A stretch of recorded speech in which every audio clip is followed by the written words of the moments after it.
जय श्री राम। राधे राधे। स्वागत है दोस्तों आपका मेरे चैनल पर। आज हम एक गहन और प्रेरणादायक विषय पर चर्चा करेंगे, भगवान गौतम बुद्ध और मन का ध्यान। यह विषय हमें न केवल आत्मिक शांति प्राप्त करने में मदद करेगा, बल्कि हमारे जीवन को नई दिशा भी देगा। आइए भगवान बुद्ध की शिक्षाओं को गहराई से समझें और जानें कि कैसे ध्यान के माध्यम से हम अपने मन को नियंत्रित कर सकते हैं। गौतम बुद्ध का परिचय। भगवान गौतम बुद्ध, जिनका जन्म 563 ईसा पूर्व कपिलवस्तु के पास लुम्बिनी में हुआ था, इनका असली नाम सिद्धार्थ गौतम था। वे शाक्य वंश के राजकुमार थे। एक आरामदायक और समृद्ध जीवन के बावजूद उनके मन में संसार के दुखों को लेकर गहरा प्रश्न उत्पन्न हुआ। 29 वर्ष की आयु में उन्होंने सांसारिक सुखों को त्याग कर सत्य की खोज शुरू की। वर्षों की तपस्या और ध्यान के बाद बोधगया में बोधि वृक्ष के नीचे उन्हें ज्ञान की प्राप्ति हुई। वे बुद्ध यानी जागृत हो गए।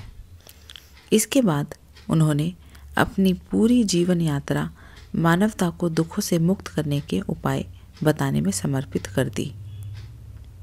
मन और ध्यान का महत्व बुद्ध की दृष्टि में। भगवान बुद्ध ने सिखाया कि जीवन का अधिकांश दुख हमारे मन की अशांति और लालसाओं से उत्पन्न होता है। उन्होंने कहा, मन ही सब कुछ है। जैसा तुम सोचते हो वैसा ही तुम बनते हो। गौतम बुद्ध ने ध्यान और आत्मचिंतन को मन की शुद्धि और शांति के लिए सबसे महत्वपूर्ण साधन बताया। ध्यान के माध्यम से हम अपने मन को केंद्रित और शांत कर सकते हैं। ध्यान एक ऐसी विद्या है जिसकी मदद से हम नकारात्मक विचारों को दूर कर सकते हैं और मन को शांत कर सकते हैं। लेकिन ध्यान करना इतना सहज नहीं है। इसके लिए लंबे समय तक ध्यान का अभ्यास करना होता है। ध्यान कैसे करना चाहिए, इस संबंध में गौतम बुद्ध से जुड़ा एक प्रेरक प्रसंग प्रचलित है। प्रेरक प्रसंग के मुताबिक एक दिन गौतम बुद्ध अपने शिष्यों और अन्य लोगों को उपदेश दे रहे थे। सत्संग में काफ़ी लोग बैठे हुए थे। भीड़ में से एक व्यक्ति उठा और उसने गौतम बुद्ध से पूछा कि तथागत, मैं जब ध्यान करने बैठता हूँ तो मेरा मन ध्यान में नहीं लग पाता है। कृपया बताइए मैं ध्यान कैसे कर सकता हूँ। बुद्ध के साथ ही सत्संग में बैठे हुए लोगों ने भी ये प्रश्न सुना, लेकिन बुद्ध ने उस व्यक्ति से कहा कि कृपया फिर से अपनी बात कहें। उस व्यक्ति ने फिर से कहा कि मेरा मन ध्यान में नहीं लगता है, मैं ध्यान कैसे कर सकता हूँ। बुद्ध ने कहा कि एक बार और अपनी बात कहें। उस व्यक्ति ने एक बार और अपनी बात कह दी। बुद्ध ने कहा कि हमारे विचार मन के लिए भोजन है। जब तक मन को विचारों का भोजन मिलता रहेगा, हम ध्यान नहीं कर सकते हैं। जब हम ध्यान करने बैठें तब मन को विचारों का भोजन नहीं देना चाहिए, यानी सोच विचार करना बंद कर देना चाहिए। तभी हम ध्यान कर पाएंगे। जब मन विचारों से खाली हो जाएगा तभी हम ध्यान कर पाएंगे। बुद्ध ने उस व्यक्ति से ध्यान के बारे में प्रश्न 3 बार पूछा था और बुद्ध ने भी 3 बार इस प्रश्न का उत्तर दिया। बुद्ध ने 3 बार उत्तर दिया तो लोगों ने पूछा कि आपने इस व्यक्ति से 3 बार प्रश्न पूछा और उत्तर भी 3 बार ही दिया, ऐसा क्यों?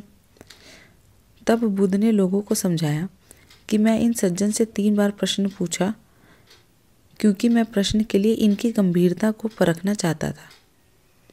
जब मुझे लगा कि ये अपने प्रश्न के लिए गंभीर हैं, तब मैंने उत्तर भी 3 बार दिया ताकि मेरी बात इन्हें अच्छी तरह समझ आ जाए। 3 बार दोहराने से ये बात आप सभी के मन में ठीक से उतर गई होगी। तो गौतम बुद्ध की कई ऐसी बातें हैं जो आपकी ज़िंदगी को पूरी तरह से बदल सकती हैं।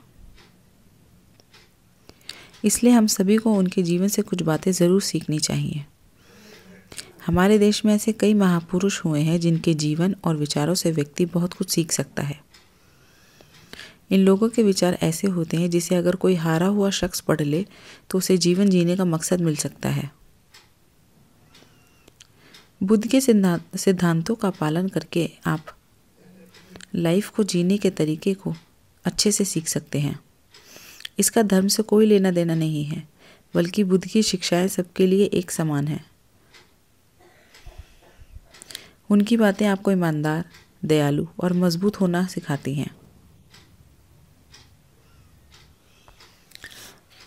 ध्यान के प्रकार, बुद्ध की शिक्षाएं।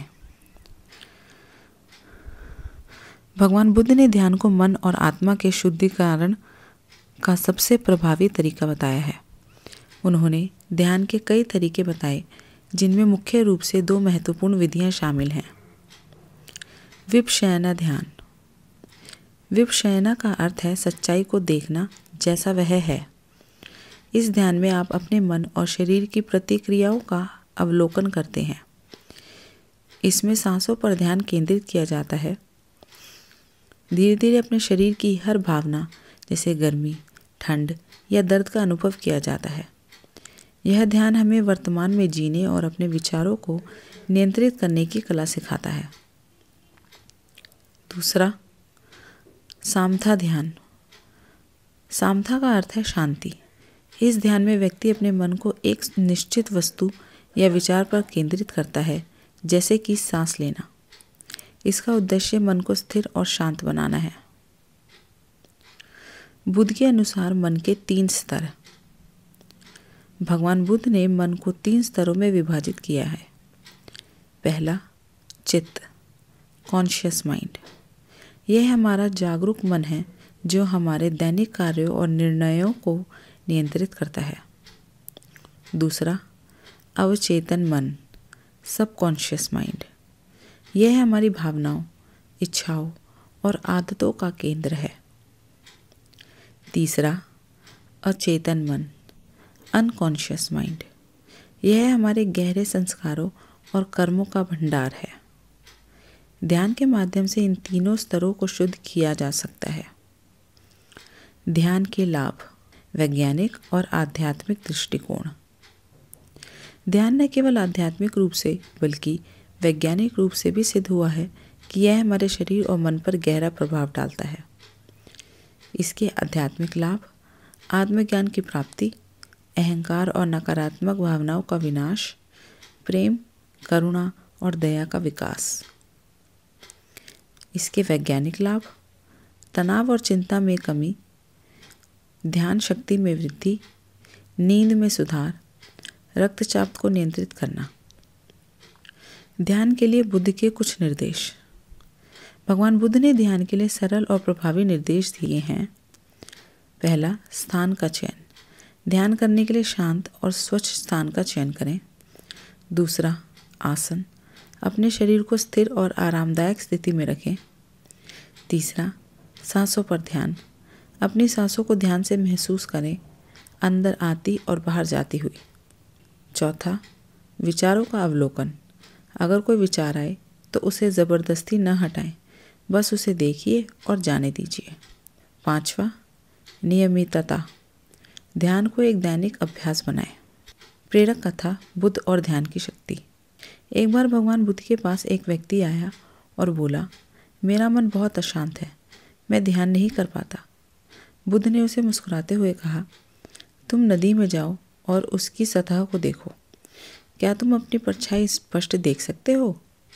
उस व्यक्ति ने कहा, नहीं, पानी बहुत अशांत है। बुद्ध ने उत्तर दिया, ठीक इसी तरह तुम्हारा मन भी अशांत है। शांत बैठो, ध्यान करो।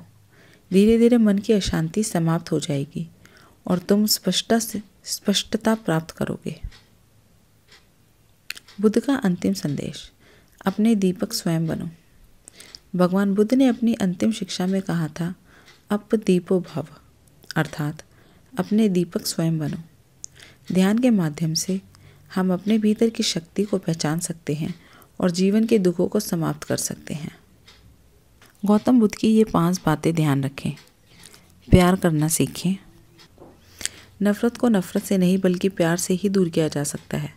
यह पहली सीख है जो हमें बुद्ध के जीवन से लेनी चाहिए। चुप रहना सीखें। हमेशा बड़बोलापन अच्छा नहीं होता। कभी कभी चुप रहना भी बुद्धिमानी की निशानी होती है। गौतम बुद्ध के ये विचार सिखाते हैं कि आपका काम दर्शाता है कि आप कौन हैं। यदि आप अनावश्यक ज्ञान देंगे तो कोई आपका सम्मान नहीं करेगा। इसलिए शांत रहने और अपने आसपास की चीज़ों पर गौर करने में ही बुद्धिमानी होती है। सोच समझकर बोलें। शब्द बहुत ताकतवर होते हैं। सच्चे शब्द दुनिया को बदल सकते हैं, वहीं कड़वे शब्द दुनिया का विनाश करने के लिए काफ़ी होते हैं। शब्दों का हमारे जीवन में बहुत प्रभाव पड़ता है, इसलिए हमें दूसरों से कुछ भी कहते समय बहुत सावधानी बरतनी चाहिए। अगर आप 2 बार बिना सोचे समझे किसी को दुख देने वाली बात कहते हैं तो यह उस व्यक्ति पर बुरा प्रभाव डाल सकती है, लेकिन अगर आप अच्छे शब्द कहें तो इसे सुनकर सामने वाले में सुधार की गुंजाइश बढ़ जाती है। जीवन में लक्ष्य तय करें। आपको अपनी महत्वाकांक्षाएं खुद तय करनी होती हैं। बुद्ध के इन विचारों से आपको सीख मिलती है कि आपको लाइफ में अपना लक्ष्य तय करना चाहिए। यह आपके लिए कोई और नहीं बल्कि आप स्वयं ही कर सकते हैं। कभी किसी पर निर्भर न रहना। दूसरों पर निर्भर रहना कमज़ोर व्यक्ति की निशानी है। व्यक्ति को कभी भी इस बात से नहीं डरना चाहिए कि उसके बिना हमारा क्या होगा। जीवन में कभी किसी पर निर्भर न रहें। आपको जीवन में डर को त्यागना होगा। अगर आप इसे पकड़कर बैठे रहेंगे तो जीवन में सब कुछ पीछे छोड़ देंगे। इसलिए डर को दूर करें, क्योंकि डर के आगे ही जीत है।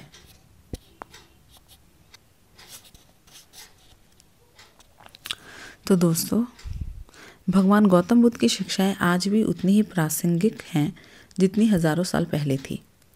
ध्यान एक ऐसी शक्ति है जो न केवल हमारे मन को नियंत्रित करता है बल्कि हमें जीवन के गहरे अर्थ को समझने में भी मदद करता है। इसलिए आइए बुद्ध की शिक्षाओं को अपनाएं और ध्यान को अपने जीवन का हिस्सा बनाएं, क्योंकि ध्यान ही है जो हमें सच्ची शांति और आनंद प्रदान करता है। यदि आपको यह वीडियो पसंद आई हो तो इसे लाइक करें, अपने दोस्तों के साथ ज़रूर शेयर करें और कमेंट बॉक्स में मुझे बताएं कि आपको यह वीडियो कैसी लगी। इसे शेयर करना और चैनल को सब्सक्राइब करना ना भूलें। जल्दी मिलती हूँ आपसे फिर से एक और रोचक और मज़ेदार विषय के साथ। तब तक अपना ध्यान रखें। धन्यवाद। जय श्री हरि, जय सनातन धर्म।